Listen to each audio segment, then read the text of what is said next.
Boa noite, meus amigos. Estamos aqui hoje para apresentar a nossa associação Anas Bebê e também nosso parceiro escritório Farai Coutinho, representados pelo Dr. Pedro Robério e pela doutora Tami. O assunto foco da noite é, sem dúvida, o PASEP, que já há algum tempo vem rondando as nossas cabeças. Antes, porém, de iniciar a palavra da doutora Tami, gostaria de fazer um pequeno preâmbulo a respeito da Anas Bebê. Quem é, por que surgiu, como surgiu. Em 20 de novembro de 2020, no auge da pandemia, nós recebíamos o contato de um colega que estava no interior do Amazonas com um câncer agressivo. Ele me chegou através do colega José Vicente. O nome dele era Edmilton. Infelizmente não resistiu ao câncer. Eu considero assim o Edmilton o patrono tanto dos grupos de ajuda como da Anas Bebê. Ele foi a causa do início do nosso trabalho. Quero agradecer principalmente a Neuza Mizui, a Yara, Denise, ao Paulo e tantos outros que têm caminhado conosco nessa jornada. Os grupos de ajuda surgiram em razão da falta de assistência, da demora da assistência, de muitos procedimentos negados, de muitas pessoas necessitando de orientação. A partir dos grupos de ajuda é que nós tivemos a ideia da Anas Bebê. Anas vem do hebraico, que significa aquela que ampara, que ajuda, que socorre. Ela nasceu exatamente no dia 13 de maio de 2021, no Dia da Fraternidade, entre aspas, solidariedade, que é a nossa marca. Ela não tem nenhum vínculo com nenhuma outra entidade, nenhuma outra associação. Ela não se parece com nenhuma das outras associações, porque todos os diretores são voluntários. O nosso único objetivo mesmo é socorrer o colega. Porém, nessa noite, o assunto que nos traz é o PASEP, como já falamos. Então, estão aqui o Dr. Pedro Robério, doutora Tami, que vão trazer todos os esclarecimentos sobre esse assunto. Qualquer dúvida que persista deverá ser encaminhada, se não houver tempo hábil para ser resolvida na live, que seja encaminhada para o WhatsApp de qualquer um de nós, para o e-mail da Anas Bebê, ou então mesmo para o escritório Farai Coutinho. Quero agradecer a todos a presença aqui e vamos passar a palavra para a doutora Tami, que a noite de hoje é dela. Olá a todos, meu nome é Tami Ribeiro, eu falo aqui hoje do escritório Farai Coutinho. Nós vamos iniciar nossa live hoje sobre o PASEP e eu gostaria de agradecer a senhora Elizabeth Bueno por fazer essa introdução, falar um pouco sobre o escritório, falar um pouco sobre a Anas Bebê também. Eu gostaria de agradecer não só a atenção dela, mas também falar um pouco de como surgiu esse contato ali com o escritório e, mais do que isso, como foi importante para a gente perceber a preocupação da associação com relação a não só os associados, mas a empregados públicos do Banco do Brasil, aos pensionistas, aos aposentados. Quando a gente conversou para negociar ali palestras, para falar sobre o que a gente poderia fazer para ajudar, quais são as ações judiciais que a gente poderia entrar, o que a gente poderia fazer também com relação a consultorias jurídicas, ações judiciais, o que a gente mais percebeu da associação foi essa preocupação deles com o bem-estar de todo mundo, Inclusive com aquelas questões financeiras, sempre procurando as melhores condições, buscando também pedir para nós que sempre dessemos atenção aos associados, a ver questões especiais para as pessoas também que não eram associadas, essa live sendo uma delas. Procurar a gente falar, olha, a gente quer fazer projetos não só para associados, mas para trazer também pessoas que estejam interessadas em alguns temas de grande repercussão hoje em dia e que, infelizmente, não têm tanto acesso à informação. Apesar de a gente ter o YouTube, ter Instagram, a gente tem vários escritórios atuando, que a gente percebe é que o escritório pega as informações e guarda para si, para não repassar isso ou não dar todas as informações necessárias para vocês interessados sobre um tema com um objetivo simples de entrar com ações judiciais e ganhar dinheiro. E não é esse o objetivo nem da Anas Bebê e com certeza não é do escritório Farai Coutinho. E justamente por isso que eu acho que essa parceria deu tão certo, Então eu gostaria de agradecer a Anas, falar um pouco do escritório aqui também, Nós estamos sediados aqui em Brasília. Nós atuamos praticamente com empregados públicos, tá? Há muitos anos já que a gente atua principalmente com empregados do Banco do Brasil e dos Correios. Nosso escritório fica situado lá no setor bancário norte, bem pertinho do Banco do Brasil, a sede lá do Banco do Brasil. Então a gente está à disposição não só para as pessoas físicas que se encontram lá, para ir passar lá no nosso escritório, marcar uma consultoria, conversar com a gente, ver quais são os projetos que a gente tem junto com a associação, mas também com relação aos que ainda não são associados para conhecer e talvez vir se associar à ANAS BB e poder ser representado também pelo escritório. Nós, juntamente com a ANAS, fizemos um projeto não só de trazer informações para os associados, né, por meio de lives, por meio de eventos, palestras, talvez e-books, a gente vai ver ainda no futuro o que a gente vai poder fazer com relação a isso. Nós vamos trazer também artigos científicos para movimentar. Acompanhe o site tanto da ANAS BB, acompanhe o site também do escritório Farai Coutinho, a gente vai deixar no final ali disponível todas as informações, porque é importante para a gente falar e conversar com vocês sobre isso.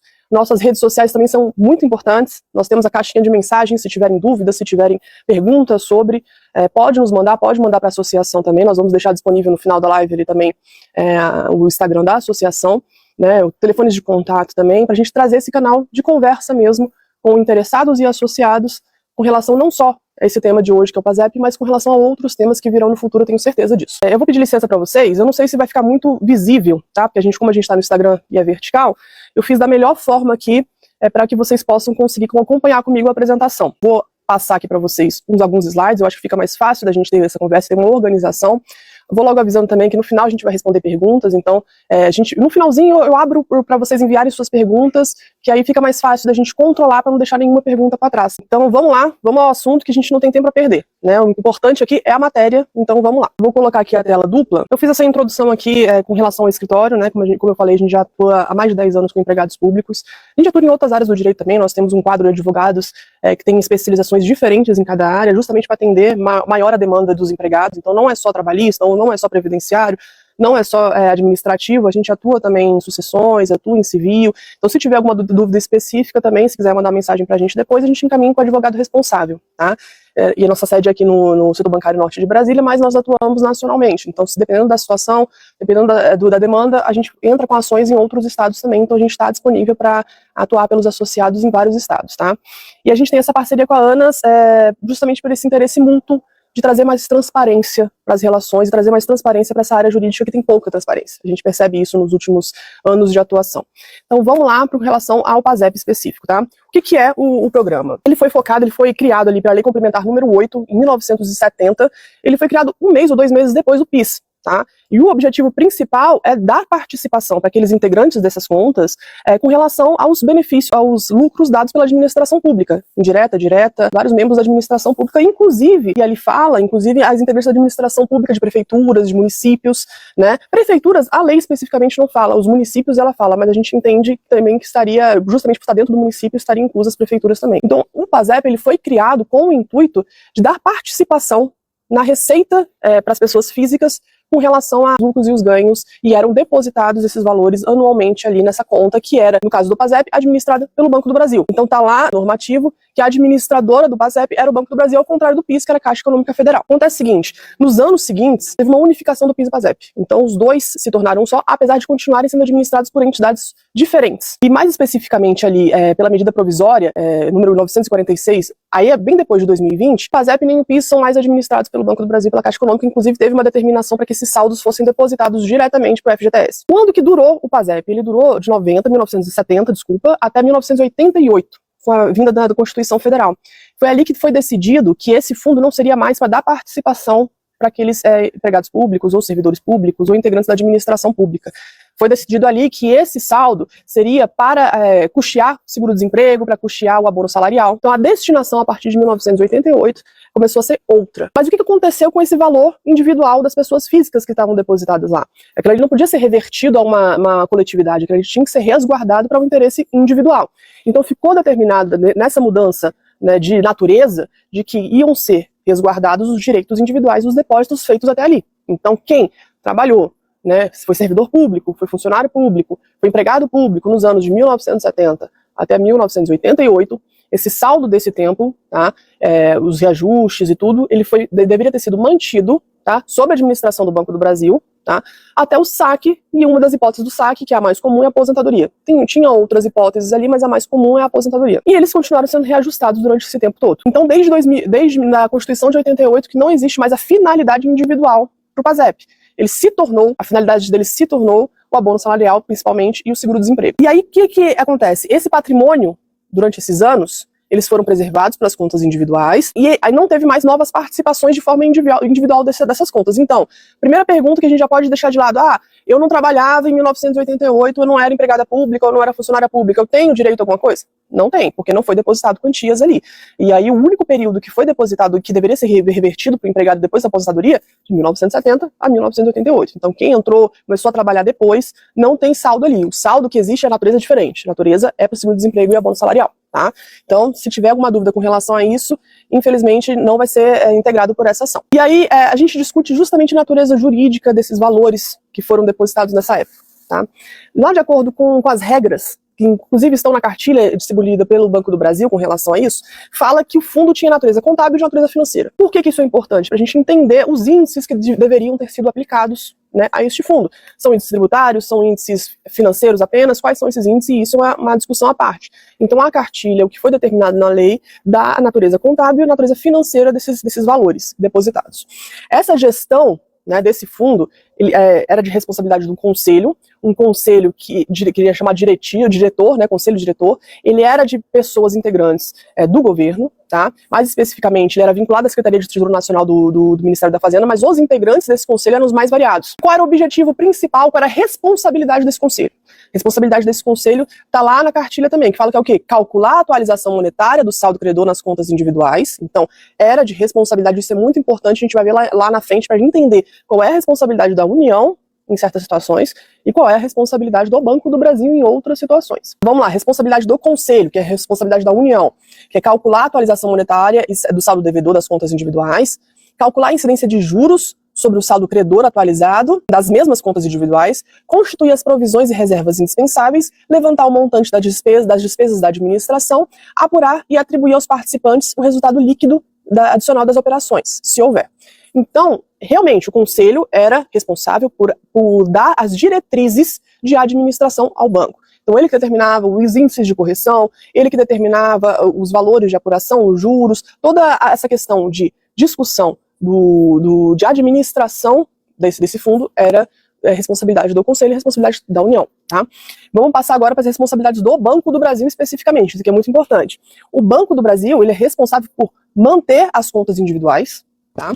Creditar as parcelas correspondentes à atualização monetária e aos juros e o resultado líquido adicional. Então, quem creditava era o Banco do Brasil, tá? Quem aplicava efetivamente os juros, quem aplicava efetivamente a correção monetária era o Banco do Brasil. Processar as solicitações de saques, efetuar os pagamentos e fornecer ao gestor do fundo documentação e repasses necessários. Então, o que é importante? Isso que a gente deixou de negrito. É acreditar as parcelas responsáveis da atualização monetária, juros e resultado líquido. Então, cada um tinha uma responsabilidade diferente e isso vai interferir na responsabilidade jurídica sobre esse tema também, que a gente vai mais à frente falar sobre isso. Qual é a problemática dessa situação toda que vem estourando, já vem estourando há muitos anos, tá? A gente tem três problemáticas bem distintas e bem claras ali. O Banco do Brasil é responsável para a administração dessas contas. E acontece o seguinte, que até mais ou menos 99, tá, essas administrações, inclusive se a gente for pedir as documentações com relação a essas contas, 99 para trás, o Banco do Brasil ainda utiliza que eles chamam de microfichas, né, microfilmagens. Não tem muita clareza, nem transparência com relação ao que foi feito com esses fundos, se foram aplicados corretamente. Essas microfilmagens são uma bagunça e tem muitos problemas ali. O que foi percebido por alguns profissionais ao analisar essas microfilmagens, quando foi solicitado essas microfilmagens anteriores. Depois de 99, é mais fácil, eles na hora te dão esse documento. Então, se você for lá no Banco do Brasil solicitar de 99 para frente, é mais fácil, eles te dão as informações disso. Mas de 99 para trás, por essas microfilmagens, eles não têm isso à disposição, né, das pessoas, e essas microfilmagens elas não são claras com relação ao que foi feito com essas contas. Então foi detectado que muitas contas individuais houveram saldos desaparecidos. A gente colocou aqui 2 meses porque foram os meses que a gente percebeu mais isso. Foi em 8 de 88 e 10 de 88. Mas não é só nesses meses, e teve pessoas específicas que houveram saldos desaparecidos no decorrer de 1970 para 1988, né? A gente, inclusive, tem algumas imagens, depois a gente pode até fazer um vídeo mostrando isso especificamente, de que um mês está lá, o saldo 56 mil, e no mês seguinte, ou 2 meses depois, aquilo ali fica zero. Então tiveram grandes problemáticas com relação a isso. As pessoas se surpreenderam muito, porque você esquece da situação, você trabalha a sua vida toda, esquece da situação, e quando você vai se aposentar, você fala, olha, eu tenho o PASEP para receber, vou lá ver quanto que é. E quando chegava lá e ia ver o valor, era um valor tão pequeno que foi desacreditado. Eu trabalhei esse tempo todo, de 1970 a 1988, e só rendeu isso, e é justamente esses problemas que estavam acontecendo, que estavam claros nessas microfilmagens, tá? Então, saldos desaparecidos, né, com relação a alguns meses, correção monetária e juros incorretos. Aqui, especificamente, a gente vai separar esse tema em dois. Existe aqueles meses onde não foi aplicado os juros e a correção monetária, que foi estipulada pela própria União. Então a União determinou ali um índice de aplicação e uma porcentagem de juros e não foi aplicado. E tem uma outra questão, que é a gente concordar ou não com índices aplicados pela União. Tá? E aí que é importante para a gente ver se vai ter a participação da União ou não nessas ações. Então, se nós entendermos que o quê? Olha, a União errou ao aplicar esses índices, então ela tem que integrar no polo passivo da demanda, e a gente tem uma prescrição própria para tratar disso. Como é o caso, por exemplo, do que a gente já ouviu falar muito, não só na conta do PASEP, mas também teve muito naquelas cadeiras de poupança dos expurgos inflacionários, né, no plano verão, plano Collor, que teve um claro, ou também na taxa TR, que foi muito aplicada durante o tempo, que uma taxa TR que não correspondia nem ao índice de inflação, né, que ele estava zerado durante muito tempo. Então muita gente questiona esses índices de correção aplicados pela própria União. Outra coisa é a não aplicação pelo Banco do Brasil dos índices oficiais determinados pela União. Tá? Então, quando o Banco do Brasil deixa de aplicar aqueles índices mensalmente por algum erro, por algum equívoco que está acontecendo ali, a responsabilidade é dele, tá? Porque ele tem que gerir essas contas. A União, ela dá a lei, eles fazem a gerência dessa conta. Tá? Então, com relação à correção monetária e os juros, a gente tem que fazer essa diferenciação. Isso vai ser importante mais pra frente, que a gente vai falar sobre isso. Tá? E além disso, a gente percebeu alguns saques indevidos. Daquela mesma questão que eu falei antes. Às vezes tinha um saldo devedor, um saldo de credor ali em determinado momento, e meses depois aquele saldo desapareceu simplesmente. Então teve esses problemas também. E aí também é de responsabilidade do Banco do Brasil. A gente tem que entender a atuação de cada um para a gente realmente entender aonde que cada um vai ser responsável pelo quê. E para quem a gente vai endereçar essa ação. Então, percebido esses problemas, o que a gente tem? A gente tem uma ação judicial, várias ações judiciais em massa, em vários estados, em que tiveram julgamentos diferentes, né, e que trouxe alguns problemas principais. Tá? Com relação a essa questão nova, que é o quê? A responsabilidade do Banco do Brasil, a gente tem 3 hipóteses específicas aqui que têm sido discutidas muito, que é o quê? Tem uma questão, quando a gente entra com uma ação, a gente tem que discutir questões preliminares e questões de mérito, tá? Essas questões preliminares, o que são? Vou tentar explicar para vocês de uma forma que fique mais claro possível, porque esse juridiquês é muito complicado. Por exemplo, eu não posso pleitear um direito que não é meu, que é do João. Então, eu tenho que comprovar o que é a minha legitimidade. E eu também não posso pleitear contra o Daniel um problema que é do João. Então eu tenho que comprovar também a legitimidade que a gente chama passiva, ou seja, da outra parte da demanda. Então, com relação às preliminares, começou a se discutir, principalmente porque o Banco do Brasil começou a alegar o quê? O Banco do Brasil falou, eu não sou responsável. A responsabilidade de dar a determinação do que a gente ia fazer ou não é da União. Então eu não tenho nem que integrar o polo dessa demanda. Então eu não tenho legitimidade para integrar essa demanda. Então estava sendo discutido isso. Além disso, a prescrição. Vamos falar um pouco sobre prescrição. O que é a prescrição? Todo direito que você tem um prazo, tá, para correr atrás desse direito. Esse prazo está normalmente estipulado na lei. No caso específico, aí eu tenho que separar. Tem 2 prescrições diferentes que a gente vai tratar e eu vou falar sobre isso mais à frente. Tá?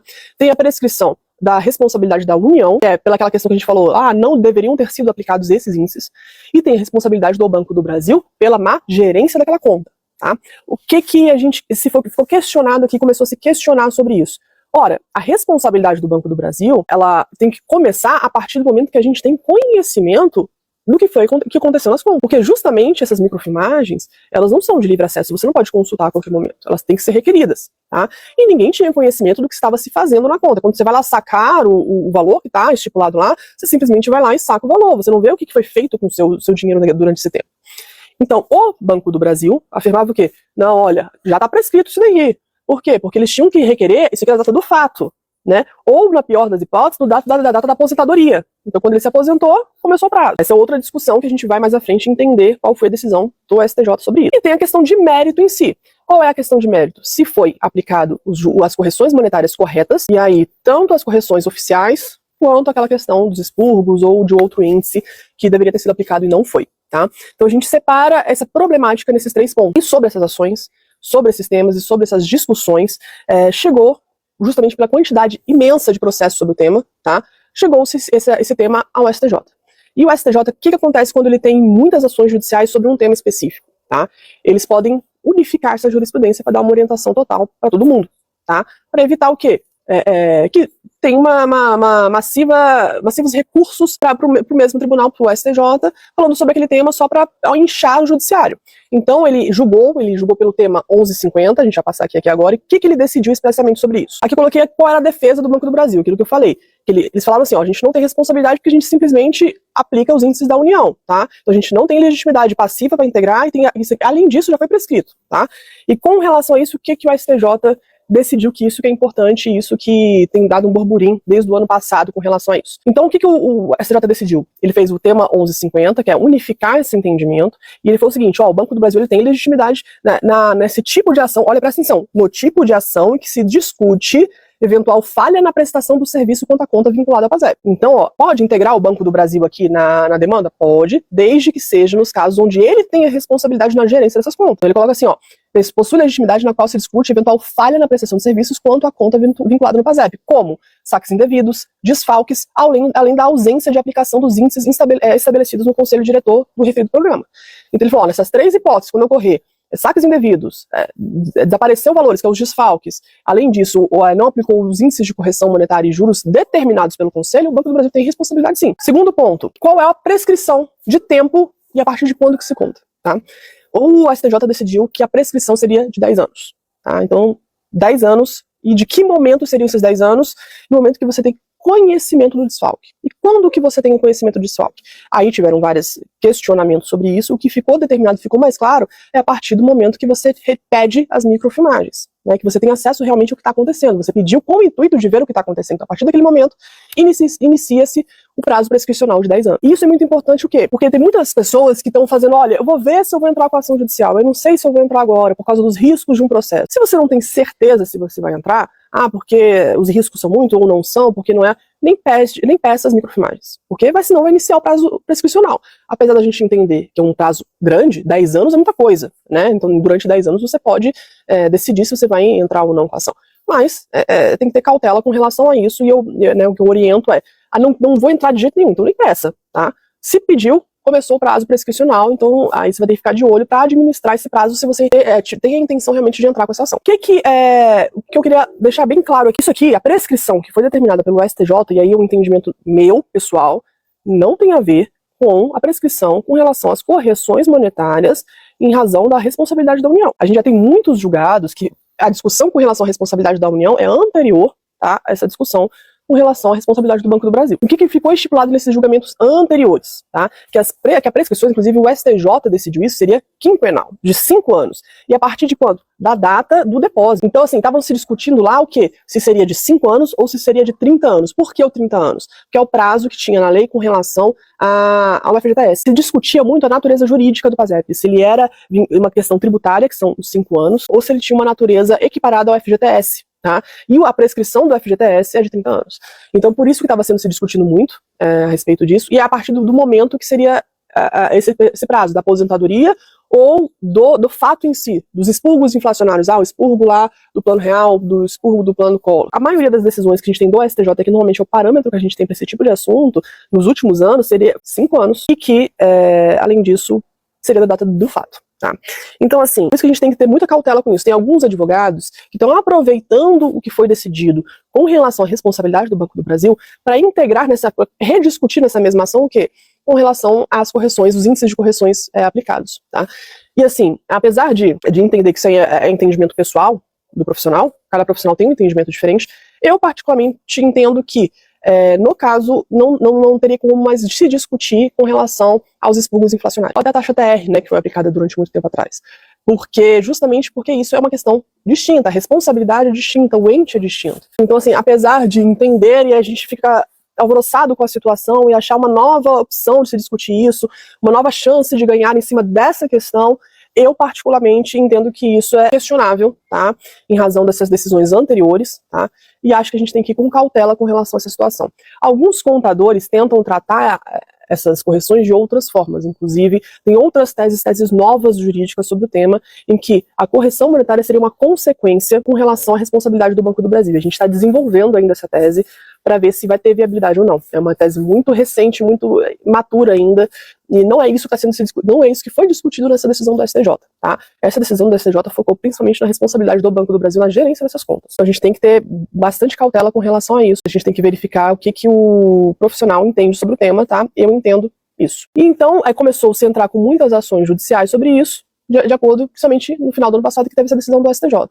Só que eu gostaria de comentar o seguinte: a gente tem que ter uma responsabilidade, junto com não só com a associação, mas também com os clientes do escritório, de trazer transparência para os riscos do processo. Tami, vale a pena entrar com a ação? Quem vai determinar se vale a pena entrar com a ação vai ser o contador que, analisando as suas contas, verificar ou não se teve uma daquelas 3 hipóteses, tá? Verificando que não teve aquelas 3 hipóteses, se você for rediscutir aquelas questões, os índices de aplicação, os índices de correção, os índices de juros, eu, Tami, oriento a não tentar se aventurar com relação a isso, por causa justamente dos riscos do processo. Com relação a você percebendo que teve realmente um desfalque na tua conta, aconteceu alguma coisa estranha, porque o que a gente tem passado dos contadores, eles falam o seguinte: olha, não tem transparência nenhuma nessas microfilmagens, inclusive tem anos que eles nem disponibilizam. E aí, se eles não disponibilizarem tais anos, a responsabilidade é deles. O único capaz de ter esses dados é o Banco do Brasil, e se ele não teve administração suficiente para manter essas informações, a responsabilidade é dele por essa falta de prova. Tá? É o nosso entendimento. Então, assim, vai depender muito do profissional de contabilidade, verificar nos casos específicos se houveram realmente divergências ali presentes, se houveram desfalques, se houveram saques indevidos, se houveram falta de correção monetária pelos índices oficiais do Conselho, para determinar se tem viabilidade ou não a ação. Essa é a minha posição no momento, tá? Com relação àquelas outras questões da responsabilidade da União, eu particularmente não aconselho a entrar sobre esse tema especificamente agora, a não ser que a gente tente integrar aquilo ali a outras razões dentro deste processo. O que tem que ser verificado é caso a caso.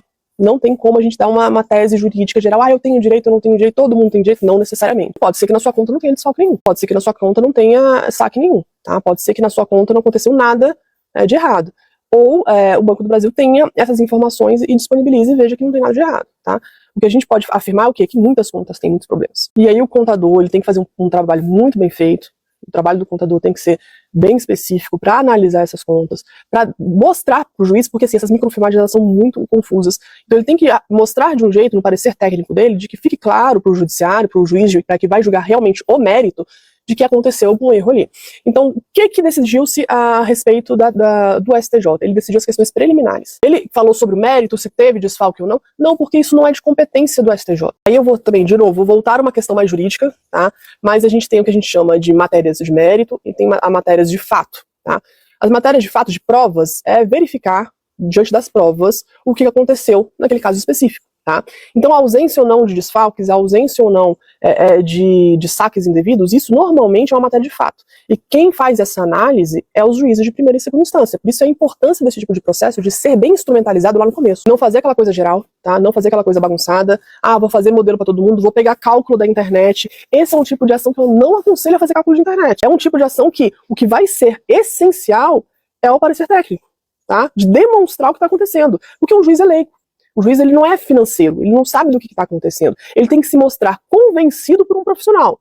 E o Banco do Brasil tem os profissionais dele. Então nós temos que ter o nosso profissional que vai determinar os cálculos que deveriam ter sido feitos e não foram. Onde que aconteceu os desfalques, ou onde que aconteceu os saques. Tá? Então isso é muito importante nesse tipo de ação. O profissional de contabilidade é muito importante nesse tipo de ação. Então nós não vamos trabalhar, e nós não trabalhamos nesse tipo de caso, com planilhas básicas de internet. Tá? A gente não trabalha com esse tipo de caso, até porque as próprias microfilmagens às vezes você não consegue nem ler direito. A gente tem uma dificuldade muito grande com isso, tá? De ver as informações corretas, de entender o que está escrito ali, porque realmente a falta de transparência é muito grande nesses casos. Então, por que eu estou falando e estou sendo bem enfática nisso? Porque todo processo tem seus riscos, tá? E a gente fala de um risco aqui que, dependendo do valor da causa, pode ser muito. Tá? Quais são os riscos desse processo? Toda vez que nós entramos com um processo judicial, a gente tem custas, e aí, se perdermos, temos honorários de sucumbência. Tá? O que são as custas? Para a manutenção do judiciário, tá? Para que se mantenha ali os juízes, os servidores, os processos, os procedimentos, tá? A gente tem taxas em cada processo que a gente entra. É claro que tem a possibilidade de se pedir gratuidade de justiça. Tá? Então, depende do seu salário, depende das suas condições financeiras. Mas, ao contrário da Justiça do Trabalho, que é muito mais maleável com relação à gratuidade, a Justiça Comum e a Federal, no caso da União, ou só do Banco do Brasil, inclusive a Justiça Comum, não tem essa maleidade. Não é tão maleável com relação a essas questões. Eles são rígidos. Então, dependendo da aposentadoria ou dos ganhos dessa pessoa, de vocês individualmente, e se aventurar com uma ação e não conseguir ganho de causa, pode trazer repercussões financeiras para isso. Então, o que é as custas do processo? Cada estado tem tabelas específicas de custas, então a gente tem que verificar de qual estado que você é e verificar as custas naquele estado. E normalmente, aí cada tabela tem algumas que tem limites, né? Então, por exemplo, 3% do valor da causa limitado a tanto. E tem estados que não tem limites, então é estadual essas questões. Além disso, esse é um processo que nós vamos apresentar no nosso perito, no momento que a gente entra com a ação, com os nossos cálculos e justificando as teses, certo? O Banco do Brasil com certeza vai indicar o perito dele, tá? E colocando as questões dele e apresentando as contas dele. Nós temos a possibilidade de pedir o que é um perito judicial, justamente ver essa divergência de entendimentos, ou se não foi a parte que pediu, o próprio juízo pode pedir esse mesmo perito. Tá? E quanto que cobra esse perito? Aí voltamos à situação estadual. Tem estados que têm uma tabela de orientação com mínimos e máximos, tem outros que não têm. Então, assim, a gente tem que verificar estado para ver com relação a perícias judiciais quais são a estimativa dos custos. Se tiver gratuidade, você não tem nenhum desses custos. Se não conseguir a gratuidade, aí são custos que você vai ter durante o processo. Tá? Então, por isso que a gente tem que entrar nessas situações bem informados, entrar nessas situações sabendo dos riscos do processo. Tá? E além disso, tem os honorários de sucumbência. Se você perder essa ação por alguma razão, tem que pagar os honorários do advogado da outra parte. Que também é bem estadual, mas normalmente é de 5%, 10%, é raro ser mais do que 10%, mas teoricamente poderia até ser 20%, normalmente fica em 5%, 10%. Então eu acho importante a gente deixar bem claro esses riscos, porque isso vai determinar se você tem capacidade ou não, se você tem a liberdade ou não de entrar com essas ações. Então primeiro, verificar se o seu caso é um caso que teve desfalque, que teve alguma ingerência nessa situação. O outro é saber desses riscos para poder arriscar ou não, ir atrás dos seus direitos ou não. Então, passando por isso. A priori, com relação à tese que foi determinada lá, que foi discutido pelo STJ, é isso. Tá? O STJ discutiu mais essas questões realmente preliminares, que é a legitimidade do Banco do Brasil. O Banco do Brasil tem responsabilidade sim, porque é ele que é responsável por gerir essas contas, e se teve algum problema na gerência dessas contas, a responsabilidade dele. E também com relação à prescrição, que é a partir do momento que você toma conhecimento, que é dos saques indevidos, que a gente normalmente fala, que é da solicitação ali. No banco tem se pedido muito tempo, porque a demanda está muito grande com relação a isso. Eles têm pedido, às vezes, até 90 dias para disponibilizar essas fichas. Tá? E claro que vale a data final, o momento que eles disponibilizaram aquilo para vocês. Então, assim, a atuação do escritório com relação a esse tema em específico é o qual? Para ter cautela, saberem de todas as informações, entenderem qual foi o posicionamento do STJ, e que não é simplesmente, todo mundo tem direito, não, igual alguns vídeos que a gente tem visto na internet tem falado. Não necessariamente todo mundo tem direito, não. A gente tem que verificar conta a conta. Eu deixei ali disponível, né, o quadro de societário aqui do escritório Farai Coutinho. Nós temos... eu queria até agradecer todo mundo. Eu tô aqui com a doutora Natália, tá aqui do meu lado, mas a doutora Raquel e o doutor Robério não puderam vir pessoalmente, mas o doutor Robério está aí no chat, tá participando também da live. Eu queria agradecer a todos. Como eu falei, cada um tem uma atuação bem específica em locais diferentes do direito, justamente para trazer para você uma gama maior de atuação. Então eu tenho dúvida em previdenciário, eu tenho dúvida em trabalhista, eu tenho dúvida em civil, eu tenho dúvida em sucessão, em penal. Então a gente tem profissionais com especialidades diferentes para atender vocês. Tá? Eu gostaria de agradecer a eles todos pela parceria de tantos anos, agradecer também a associação. Eu vou abrir agora para perguntas, tá? A gente vai verificar as perguntas que foram feitas e vou tentar responder o máximo possível. Se alguma passar, por favor, me mande depois uma mensagem no WhatsApp mesmo, no WhatsApp ou no Instagram, que a gente responde também. Mas eu pedi aqui para minha sócia anotar algumas perguntas. Você tem algumas anotadas? Tem 2 anotadas. Pode falar. Entrei no Banco do Brasil em 77. Tenho direito ao PASEP? Sim, como eu falei, não sei se vocês ouviram a pergunta, porque eu tô com o microfone aqui, né? A pessoa perguntou que ela entrou em 77. O período de depósito do PASEP foi o quê? De 1970 até 88. Então, tem valores lá sim, né? Se você resgatou quando você se aposentou, ou se ainda não se aposentou e não resgatou, você pode pedir as microfilmagens para verificar se teve alguma daquelas 3 hipóteses que eu falei, para ver se teve algum problema na sua conta específico. Mas, lembrando, qual foi o período em que teve depósitos individuais, pela natureza jurídica individual dessas contas, 1970 até 1988, que foi na Constituição Federal. Tá? Mais alguma pergunta? Funcionários do Estado e prefeituras têm direito ao PASEP? Então, na cartilha ficou estipulado que todos os empregados públicos, servidores públicos estaduais, municipais e federais têm direito. Então, se você se enquadra estadual ou municipal, você também tem direito, você tem que ver se você trabalhou naquela época e se tinha valores lá depositados. Entrei no Banco do Brasil, possuído PIS, em 1983. Como fica essa questão? Você tinha PIS antes, porque você entrou, você era da iniciativa privada, e depois você virou servidora pública em 83, não foi? Então, no período de 83 a 88, você teve depósitos do PASEP. Com relação especificamente ao PIS, a lógica seria a mesma, tá? A gente teria que verificar, no caso, se a Caixa Econômica Federal teve algum problema na administração das contas do PIS. Mas durante o período que você trabalhou com relação ao PASEP, que foi de 83 para 88, teve depósitos ali, e com relação a esses valores a gente tem que verificar se teve algum problema nessas contas. Então pode ser que você tenha direito sim. Lembrando, voltando isso, eu vou voltar muitas vezes com relação a isso, é o quê? Que o que vai depender, vou até colocar em tela cheia aqui para ficar mais fácil de me visualizar, o que vai depender de você entrar com essa ação específica que foi determinada pelo STJ ou não, é se teve algum desfalque na tua conta, se teve alguma daquelas 3 hipóteses de desaparecimento de valores, falta de correção monetária e juros de aplicação dos índices oficiais, ou se teve saques indevidos na sua conta. Tá? Tem mais alguma pergunta? Quais os valores que eram depositados na conta do PASEP e qual a base de cálculo? Vamos lá, isso daí, quem vai determinar, porque assim, como eu falei, o conselho determinava quais são os índices de correção monetária, de juros e os valores depositados, tá? Então são índices oficiais que têm disponibilidade pública aí. Então quem vai analisar esses cálculos é o contador, mas a disponibilidade desses valores que eram depositados são públicos e depois a gente pode até procurar ali e deixar à disposição de quem tiver interesse dos valores depositados e das correções monetárias e dos juros que deveriam ter sido aplicados durante cada tempo, tá? Mas aqui a gente não tem disponível essa tabela aqui nesse momento. Me aposentei e saquei o saldo do PASEP. Caso tenha havido erro na correção durante o período de 70 a 88, eu posso entrar com ação? Como eu falei, esse foi um dos casos que estava sendo julgado aqui pelo STJ, e o que ficou decidido é o seguinte, que o momento que começa a prescrição é o quê? Do momento que você requer as microfilmagens, que aí você tem acesso ao que foi feito na sua conta. Tá? Então, se você aposentou há mais de 10 anos atrás, que é o prazo prescricional, mas você não pediu essas fichas, você pode pedir agora, e aí você pode entrar assim com a ação se tiver algum erro na sua conta, O prazo que o STJ determinou como determinante para começar-se a prescrição é do dado que você tem acesso aos desfalques que foram feitos na sua conta. Vocês têm um calculista para indicar? Temos, Sabe sim. Quanto ele cobra para o cálculo? Sei sim. Ó, eu vou falar aqui, eu vou deixar essas informações aqui, apesar assim, eu tenho um pouco de receio com relação a isso, porque o código de ética do advogado não permite a gente fazer propagandas, né?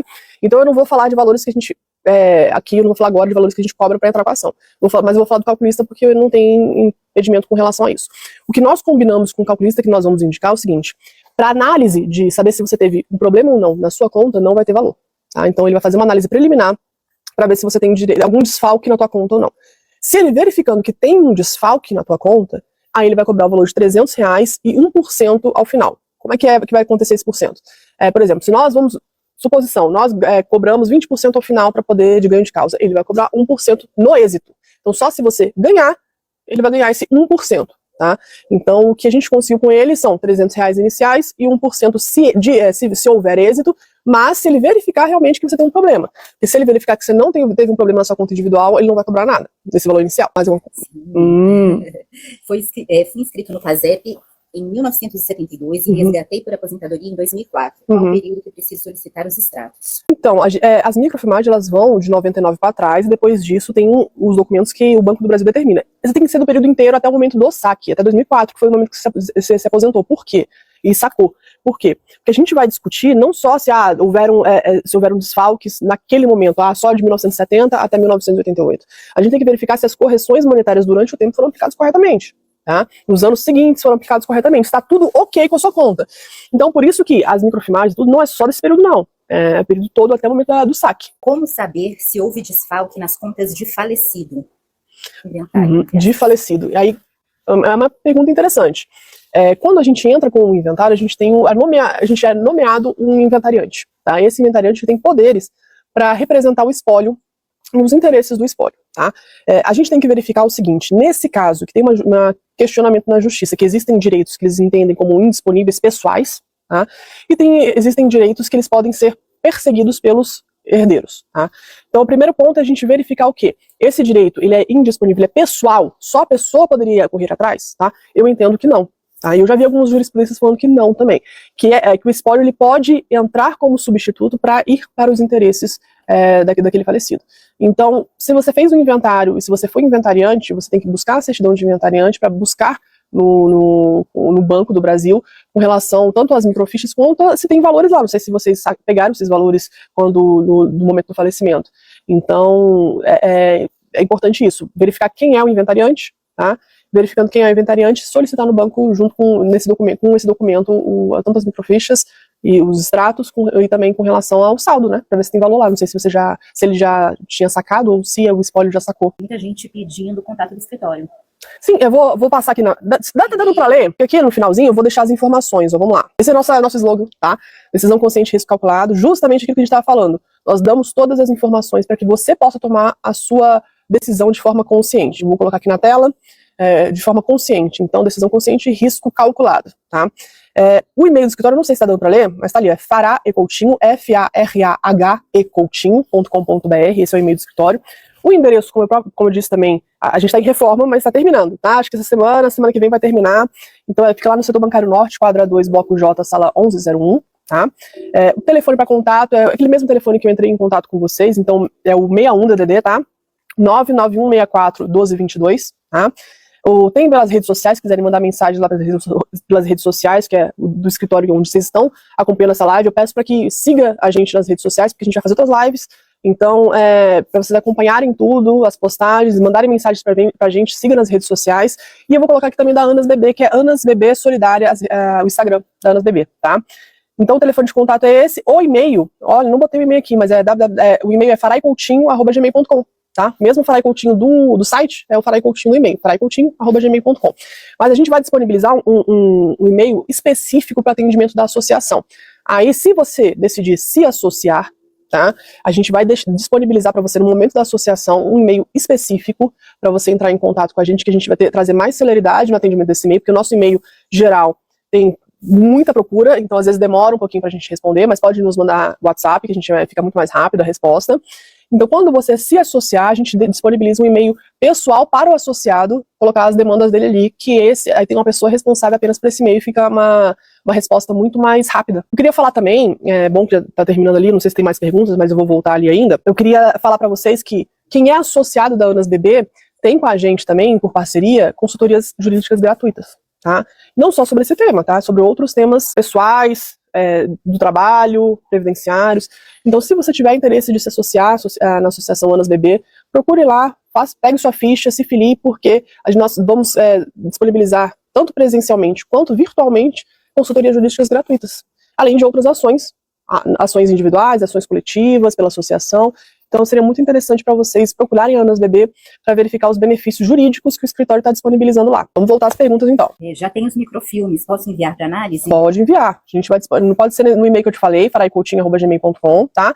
Se você se associar, aí vai ter um e-mail específico que vai trazer muito mais celeridade, ou pode procurar também no WhatsApp, tá? Coloque só no assunto do e-mail, coloque PASEP, Banco do Brasil. Que eu sei que vocês, de onde vocês vieram, mas o que eu vou adiantar também é o seguinte, olha, a gente vai analisar os cálculos, mas valores com relação a associados são diferenciados, tá?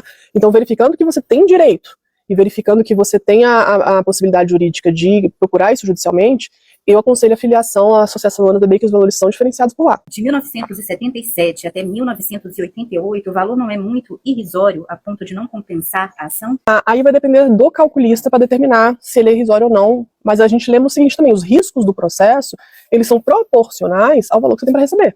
Então, ficou estipulado, vai ser só 20 mil, mas os riscos do processo, que as custas, os honorários, são todos em cima de 20 mil. Então, se 20 mil é pouco para você, às vezes eu acho que pode valer a pena. Até porque a gente pode levar em consideração aí, a gente tem que verificar onde a gente entraria com esse processo, eu entendo que não poderia ser no juizado por causa da perícia contábil, tá?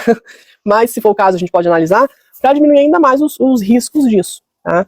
É uma decisão pessoal, realmente. Eu acho que o primeiro passo é verificar com o contador se vale a pena ou não com relação aos valores que tem para receber. E a tese jurídica aplicada por ele, tá? A gente pode, inclusive, conversar com ele depois para fazer uma live só sobre cálculos, que aí eu não tenho conhecimento disso, gente, eu sou da área de humanas, apesar de gostar muito de cálculos lá no escritório, quem mexe com cálculos sou eu. Então, normalmente os contadores passam para mim os cálculos para eu dar uma conferida, para ver se tá tudo ok. Então eu gosto muito, mas não sou especialista. Então a gente pode tentar trazer uma live com ele especificamente para ele explicar as teses jurídicas específicas quanto a isso também. Mais alguma pergunta? Sou inventariante, pedi os extratos, mas o contador tem como identificar se houve saque indevido? Sim, sim. Nas microfilmagens ele verifica se teve algum problema aí. Tem como verificar, sim. Algumas microfilmagens são muito ruins de visualizar. Então a gente está tentando que, preliminarmente, nessas ações judiciais, a gente pede o que a gente chama de inversão do ônus da prova. É o quê? Como elas não estão legíveis, ou como não tem, às vezes não tem anos que o Banco do Brasil não oferece. Ele fala, não, esse aqui eu não tenho, tá? Mas a responsabilidade é dele. Então o que a gente fala é o seguinte, se você não provar, então vai ficar presumido de que tem algum desfalque. E aí a gente vai pedir as aplicações de acordo com que é o nosso entendimento. Análise gratuita, né, que seria, eu acho que a consultoria aqui, né, dirá se a judicialização vale a pena? Aí eu tenho que verificar com ele. O que ele combinou com a gente é o quê? Ele ia verificar se era hipótese. O valor que deu, aí eu não sei se ele vai disponibilizar nesse momento. Mas nos mande uma mensagem que eu posso ver com ele isso, tá? Porque ele me passou o seguinte, olha, eu faço uma verificação prévia e vejo, teve desfalque ou não? Teve problema ou não? Tendo problema, aí eu vou partir para o cálculo, né? Aí eu posso verificar para ele se valores, se ele vai disponibilizar a quantia antes. Aí eu tenho que ver com ele, realmente me manda uma mensagem que eu vejo se é possível isso. Se as datas e taxas de correções são exatamente iguais, por que apenas o Banco do Brasil está sendo questionado e a CEF não? A Caixa Econômica Federal, mas a Caixa Econômica Federal tem que verificar se teve problemas na gerência dessas contas também. O que a gente verificou é que teve muitos problemas com o Banco do Brasil. Lembrando, o problema que a gente está levantando não é se foi aplicado o índice de correção errado, no sentido de, o governo determinou que o índice era X, mas nós entendemos que aquele índice não corresponde à realidade, entendemos que o índice que deveria ter sido aplicado é o Y. Não é isso que está sendo discutido. Isso daí é outra questão, que é outro prazo prescricional. O que está sendo discutido aqui é o seguinte, os índices oficiais foram aplicados ou não foram? E se não foram aplicados, foi por responsabilidade do Banco do Brasil. Com relação ao PIS, é o que você está falando da Caixa Econômica Federal, a regra é a mesma. Tá? O problema é o seguinte, a gente verificou caso a caso que isso aconteceu muito com as contas do Banco do Brasil. Talvez o mesmo não tenha acontecido muito com as contas da Caixa Econômica Federal. Tá? E é por isso que está tendo esse boom com relação a isso. Teve essa decisão do STJ, porque o Banco do Brasil teve muitos problemas. Talvez a Caixa Econômica Federal não tenha tido os mesmos problemas de aplicação dos índices oficiais. Mais alguma dúvida? O processo é longo, você tem como estimar aqui a finalização? Não tem como estimar a finalização desse processo. É um processo de conhecimento. Tá? Vai ser, se for só contra o Banco do Brasil, se a gente não integrar a União Federal, vai ser na Justiça Estadual. Federal dura muito mais, tá? É muito mais complicado, mas vai ser na Justiça Estadual, vai depender do tribunal, vai depender do Estado, vai depender da vara específica na primeira, segunda instância, dos recursos que o Banco do Brasil vai interpor ou não tem como precisar a duração desse processo. Todo processo tem uma duração um pouco longa. Não tem como a gente falar em tempo, ainda mais uma questão que é nacional. Se eu fosse falar de Brasília, ainda seria uma situação, mas nacional é muito mais complicado. Você entende que, se pedirmos os expurgos inflacionários, esse pedido estará prescrito? Eu entendo que sim, tá? A gente está conversando, vou ser bem sincera quanto a esse tema, inclusive eu tive hoje uma conversa com um contador a respeito justamente disso. O que ele me passou é o seguinte, olha, eu tenho como discutir isso de forma indireta com responsabilidade do Banco do Brasil. Nós marcamos uma reunião para que ele me explique isso, tá? Para ver se eu concordo ou não, tá? Eu vou, inclusive, se vocês me derem licença, eu vou, inclusive, colocar aqui na tela, o julgamento aqui, falando sobre do Superior Tribunal de Justiça. Deixa eu só ver a data, foi em 2012, tá, que ele deixou essa decisão. O que ele fala aqui é o seguinte, ó, é de 5 anos o prazo prescricional da ação promovida contra a União Federal por titulares de contas vinculadas ao PIS/PASEP, visando cobrança de diferenças de correção monetária incidentes sobre saldo das referidas contas, nos termos do decreto-lei tal. Então, assim, há muitos anos atrás estava sendo discutido isso, tá? Esse aqui é um julgamento do STJ, que ele terminou com 5 anos, a gente estava pedindo até 30, e que ele estava entendendo que seria 5 anos. Volto ao meu raciocínio, tá? O que foi discutido pelo STJ ano passado não foi em relação à responsabilidade da União, tá? Foi em responsabilidade ao Banco do Brasil pela gerência dessas contas. E o momento de prescrição a partir de que foi verificado. Inclusive, ó, vou voltar naquele PDF na decisão com relação ao STJ. Vamos ver o que eles escrevem aqui. Vou ler tudo com vocês, se vocês tiverem um pouquinho de paciência comigo. Vou até ver se eu consigo aqui, ó. Incidência do prazo prescricional, que é isso que a gente está discutindo. O Banco do Brasil aduz que ocorreu prescrição do direito do autor em virtude da adoção do prazo quinquenal, que ele estava entendendo que seria o mesmo prazo de 5 anos, tá? Cujo termo inicial seria a data do recolhimento das últimas contribuições. Esse foi o entendimento que o banco estava determinando. Mas o STJ possui orientação pacífica de que o prazo quinquenal previsto no não se aplica às pessoas jurídicas de direito privado no caso em espécie, sendo que a ação proposta contra o Banco do Brasil, Sociedade de Economia Mista, deve afastar a incidência do referido dispositivo. Lá a gente está falando de união, por isso o prazo quinquenal. Aqui é Banco do Brasil, tá? Por isso que eles estão falando que não seria quinquenal, seria 10 anos, tá? O que mais que é importante aqui? Contagem do prazo, tá? Entende que conforme o princípio da Actio, o curso do prazo prescricional do direito inicia somente quando o titular do direito subjetivo violado passa a conhecer o fato e a extensão das suas consequências, tá? Com relação àquelas teses dos expurgos inflacionários, o conhecimento não foi a partir do momento dos desfalques, porque não teve desfalque. O conhecimento foi a partir do momento da aplicação, tá? Dos índices, que a gente entende ser diferente. E, voltando, com relação à responsabilidade da União, já tinha sido decidido pelo próprio STJ decisões de que seria quinquenal esse prazo, que é aquele outro que eu li, ou seja, que o prazo seria quinquenal e que seria do momento dos depósitos efetivos. Então, assim, eu, pessoalmente, entendo que tem alguns advogados que vão tentar rediscutir isso. A gente pode até verificar a possibilidade de com um contador de discutir isso indiretamente, mas a priori, meu primeiro posicionamento aqui diante de vocês é que o STJ não decidiu isso na decisão do ano passado, tá? Ele não decidiu com relação aos expurgos inflacionários de que o prazo seria de 10 anos do momento do conhecimento do fato. Até porque o conhecimento do fato foi no momento dos expurgos. Então, é a data do fato.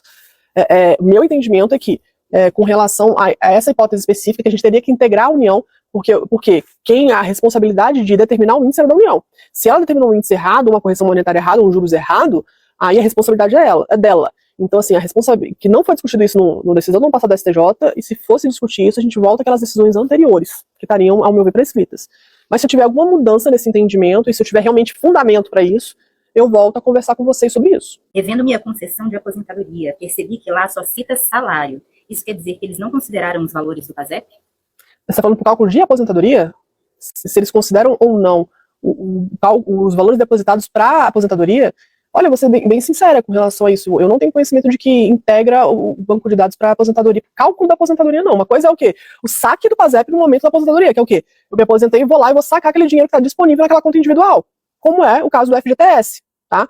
Que você recolhe aquele valor.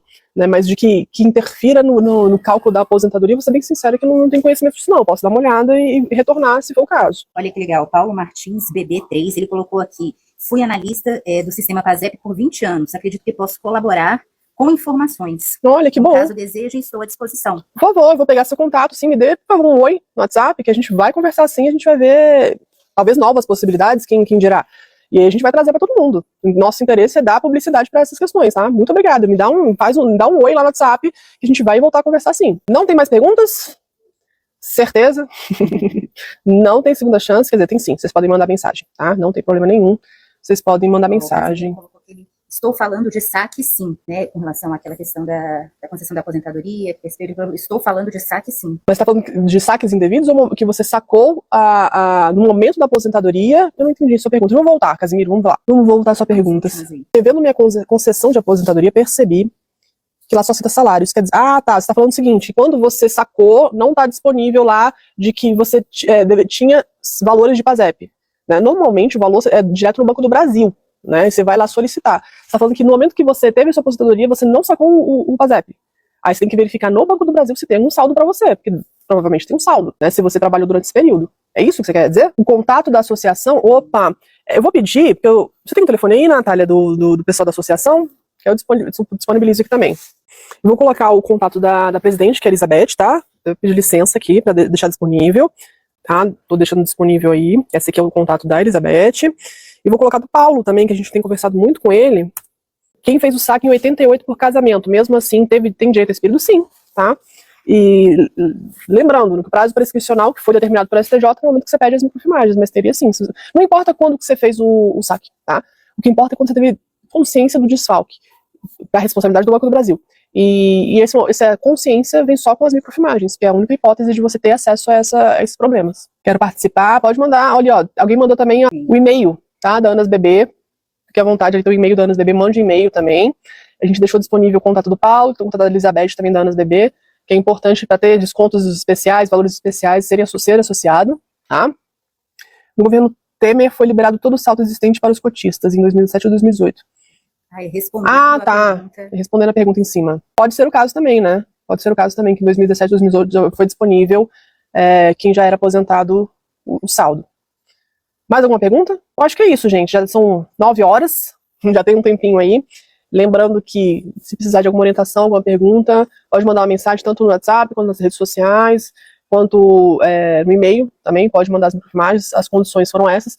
Nós vamos trazer aqui, e aí eu já vou deixar disponível aqui para a associação essa conversa de trazer uma próxima live, talvez o contador responsável pelos cálculos, para a gente discutir, para ele explicar algumas coisas com relação ao que ele entende que pode ser questionado ou não, e a gente conversando junto, a gente pode juntar o jurídico ao financeiro, tá? E aí tirar todas as dúvidas com relação a esses pontos também. Então, assim, eu aconselho a vocês se associarem independente disso, porque, lembrando, nós vamos prestar consultorias gratuitas, tá? Então, não só sobre esse tema, mas sobre outros temas. Então, quem tem dúvidas jurídicas aí, pessoais ou não, do trabalho, ou até de aposentados, nós vamos estar disponíveis para tirar essas dúvidas para os associados da ANAS-BB. Então, é interessante se associar, tá? Vai ficar disponível a live, tá? A gente vai deixar disponível a live sim, tá? Muito obrigada, eu que agradeço. Muito obrigada a todos vocês